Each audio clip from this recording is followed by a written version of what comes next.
introduce Roger as well, for those of you who don't know. Good morning, church. Good morning. It's a pleasure to be here and to also join you in revealing the second saint. I just want you to please look at the second saint with an open heart and let it speak to you. And I'm sure God will speak to you as well. Thank you.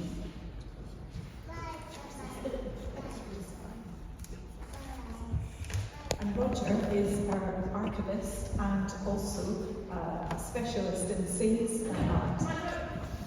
Hello. In case you don't know, Augustine of Hippo is one of the four great doctors. That doesn't mean medics, it means theologians of the Western Church, of which we are a part. Gregory the Great, Jerome, Ambrose, and Augustine. And I'd like to just read this quotation, particularly because of the weather we're enjoying and the blossom we see on the trees. This is Augustine writing all those centuries ago, 1500 years ago. He says, some people, in order to discover God, read books, but there is a great book, the very appearance of created things. Look above you, look below you, note it, read it. God, who you want to discover, never wrote that book with ink. Instead, he set before your eyes the things that he had made. Could you ask for a louder voice than that? Thank you very much. So, the moment has come, Roger and Eddie. I'll hang on to the painting and you control the cloth.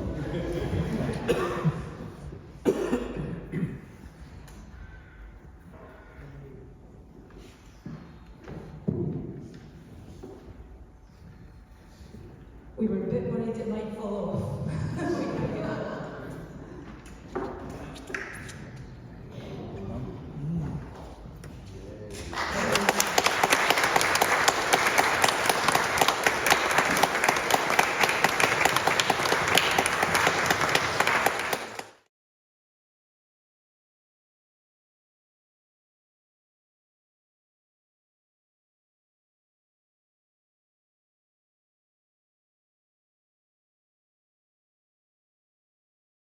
A special occasion with you today. I've seen the painting only for the first time this morning as well, and I'm delighted with what I'm looking at.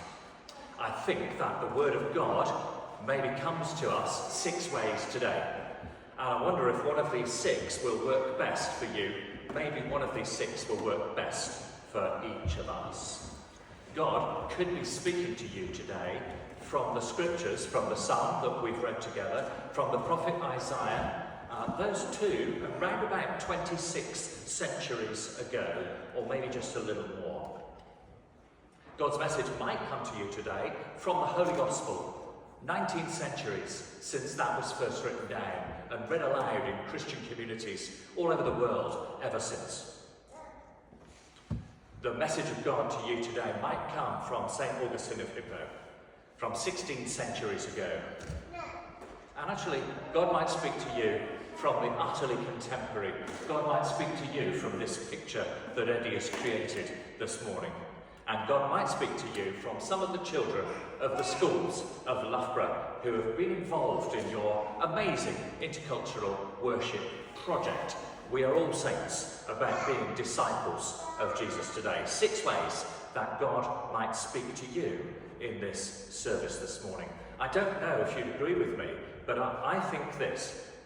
I think that God often says similar things across the centuries and all over the world because humans are similar and because we need to hear the same messages of God across the centuries all over the world.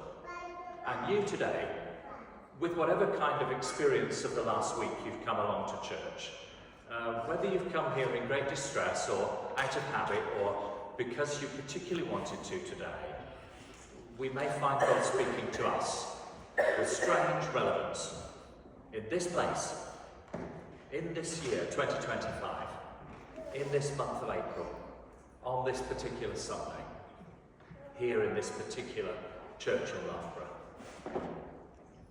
Psalm 126, which we heard read, it's a song. The Psalms is the songbook and the lyricist writes a song looking back to a time when, it was just like a dream come true. Have you a time to look back on that's like a dream come true for you? You heard the words, the song goes like this: when God restored the fortunes of the people, it was just like a dream. God has done great things for us, and we are glad. But here today, we experience bitter pains. We experience troubling sufferings. Nonetheless, we will take the last handful of our seeds and we will sow them in faith. We will take the last bit of love we've got and pour it out for someone who needs it, because we believe that God is a great gardener. Martin Joseph, some of you know the folk singer, he sings this: when we're down to our last drop of love, that's the time to give it away, like Jesus himself did. That's the time to live in the hope that God will bring in a fruitful harvest. God's message for you today from Psalm 126, maybe. We read Isaiah chapter 43. More than 500 years after the improbable miracle of the Exodus, thousands of slaves set free from a vicious old fascist Pharaoh, the prophet reminds the people of God that what God did once, well, God can do it again. Once more, God promises the people, I am making a way in the wilderness, a new way in the wilderness, and I'm going to make streams come to refresh you in the desert. Do you see how those two scriptures from Psalm 126 and from Isaiah 43, do you see how they connect? They both urge the people of God to do similar things. Remind yourself of what God once did, how God made our lives like dreams come true once in the past, and how God made fresh water flow where everything had turned to dust. And as you remind yourself of these times past, then remember, have hope. Let God give you hope, like a stream flowing in the desert, like a dream that comes true. It is really a great coincidence of the lectionary that the gospel reading this morning is about Mary and Lazarus and our Saint Martha, who we celebrated unveiling her picture here 2 months ago. She is, to us, the saint of welcome. She is the saint of feeding the disciples. She is the saint of making the beds. She is the saint of asking big questions. And I have come to love the ordinary saintliness of Martha, beautifully expressed in the first painting in your series of 4. It's a great thing as well that the epistle set for today, which is on your service sheet but we haven't read aloud, gives us words from St. Paul.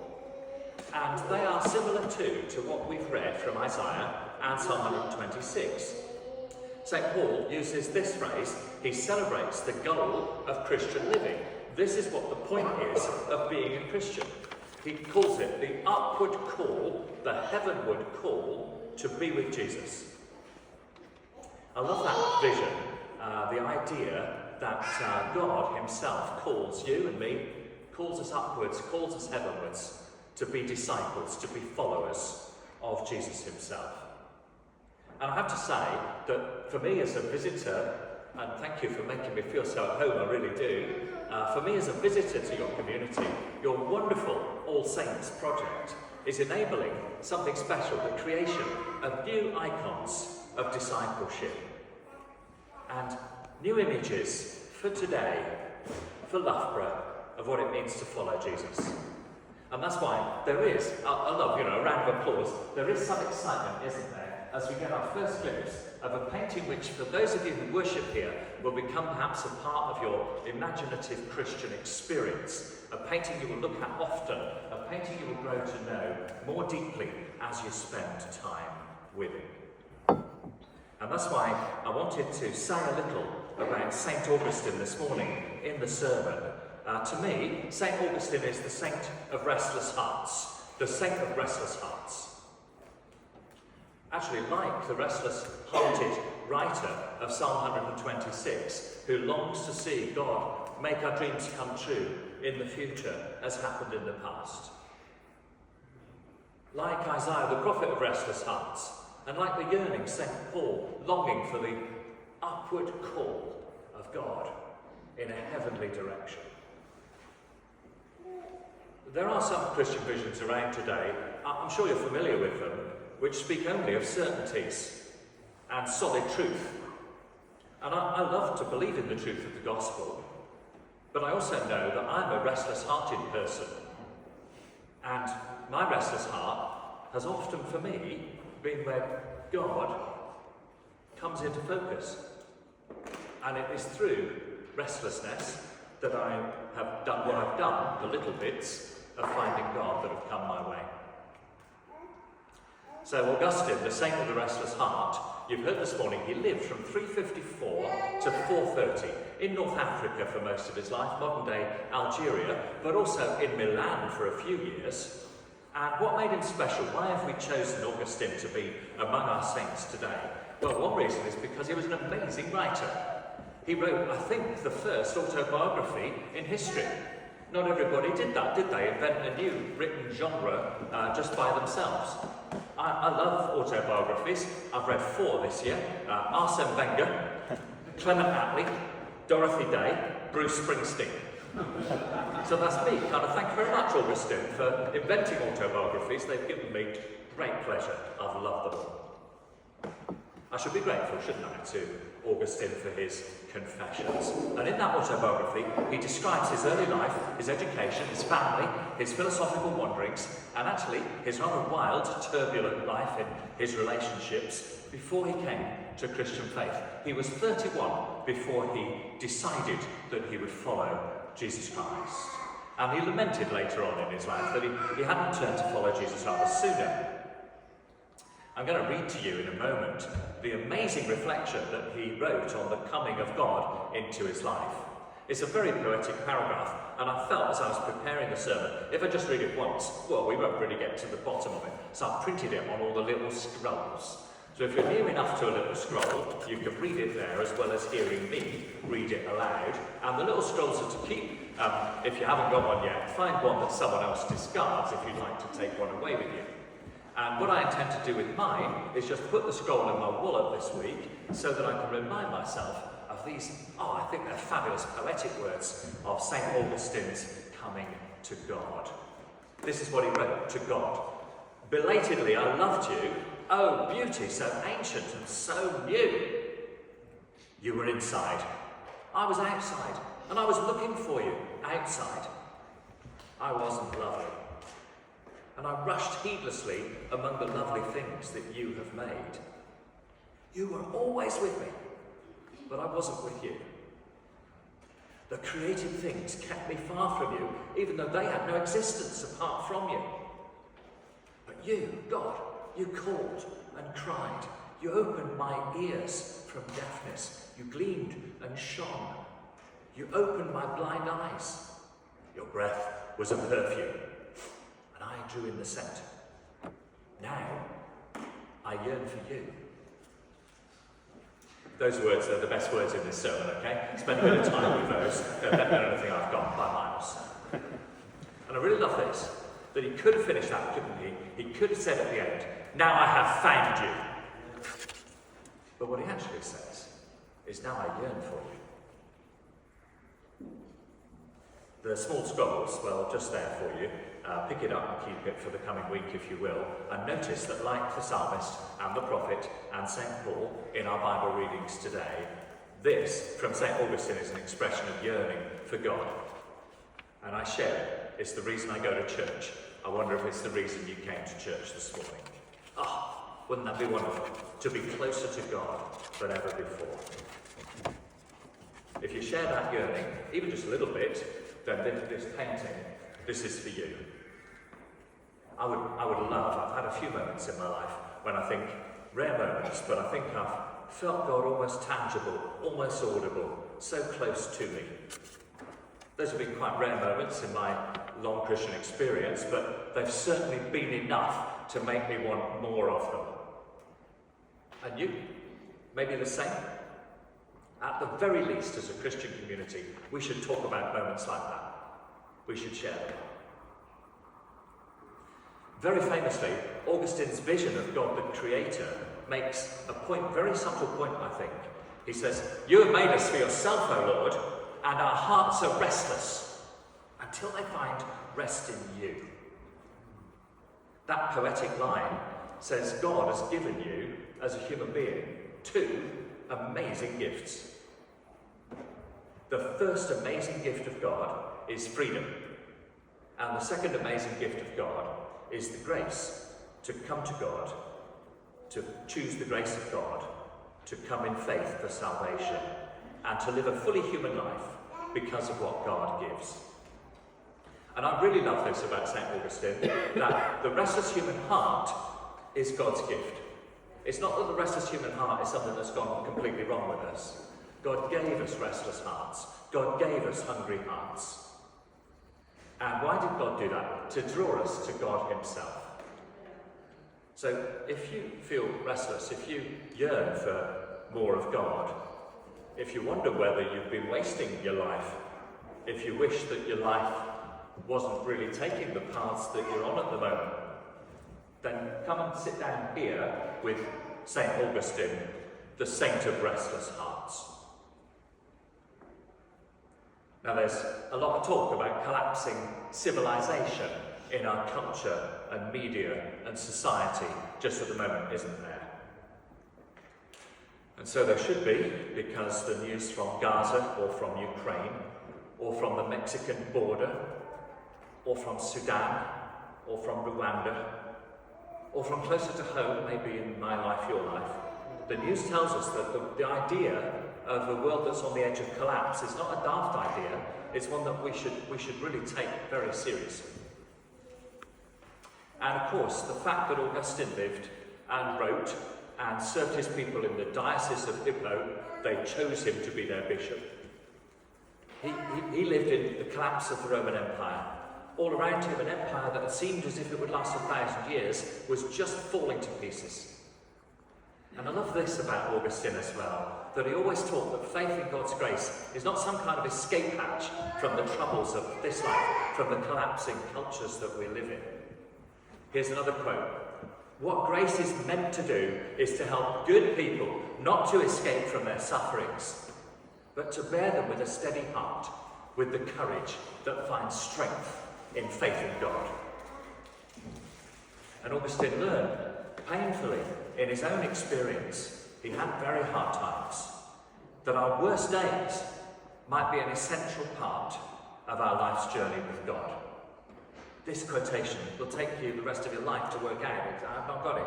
But he says this, "In my deepest wound, I saw your glory, and it astounded me. In my deepest wound, I saw God's glory." I've only got a surface scratch of what that means, but I'm sure that it's the deep and profound truth of being a follower of Jesus. He wrote loads. Do look later on the board here. We've got some other quotations of Augustine, and I love them. And there's some others on the notes that go with the painting. He wrote theology and philosophy and spirituality and education and loads more. And if you were to pick up his books, Confessions, The City of God, and just open them up expecting that you could read them as easily as J.K. Rowling, probably you couldn't. And you might read some stuff there that you'll find controversial and challenging. It's from 16 centuries ago and it's the past, and they do things differently there. But still, Augustine's voice is full of vision and full of love for the gifts of God, and full of that, what I've tried to emphasize this morning, the human yearning for the city of God that beckons to us from the future. I said that there are 6 ways that God might speak to you this morning. From the Psalms, from Isaiah, from the Gospel, from Augustine, from Eddy's brilliant new painting, and from the children of the schools of Loughborough who've been involved in this project as well. We'll come to that a little bit later in the service.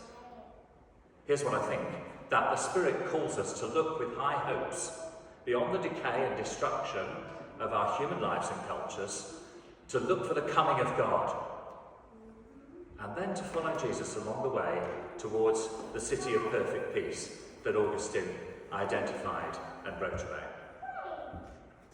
And it's a city that we can dream of, but better than that, it's a city that we can hope for. And the city of God is a city that we can begin to see realised by the things that we do. Our own small commitments to equalities, our own little actions of goodness, our own small steps in the direction of love. Those are the things that bring in the city of God.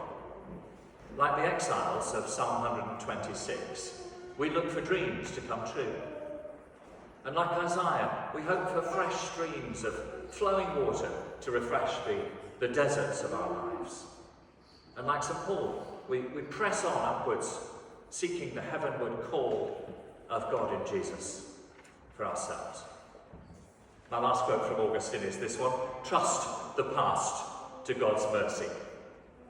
Trust the present to God's love.